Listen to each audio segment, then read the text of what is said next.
L'industrie du fret maritime a toujours consommé ce produit résiduel. Et pendant de nombreuses années, c'est passé inaperçu.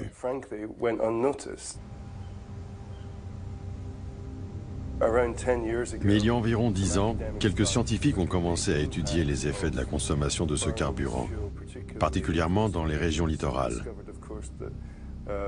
Et ils ont découvert que ce fuel résiduel avait une très forte teneur en soufre, en particules, et que sa combustion générait environ 3000 à 3500 ppm de soufre. C'est ainsi qu'on calcule, en partie par million, ppm. À titre de comparaison, une voiture dans l'Union européenne, selon la loi, doit émettre moins de 15 ppm de soufre.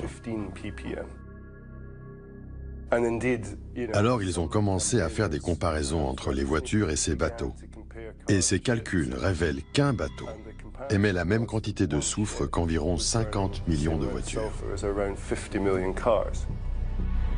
Si un seul cargo émet autant d'oxyde de soufre que 50 millions de voitures, les 20 plus grands navires polluent à eux seuls, plus que toutes les voitures de la planète. Et ce n'est pas 20, mais 60 000 navires qui sillonnent les océans du globe à longueur d'année et dispersent leur poussière de soufre dans l'atmosphère. Ces particules fines sont produites à une taille telle et dans une quantité si élevée qu'elles pénètrent facilement dans nos poumons. Non seulement nous pouvons les inhaler facilement, mais elles peuvent aussi pénétrer profondément dans nos poumons et s'y déposer.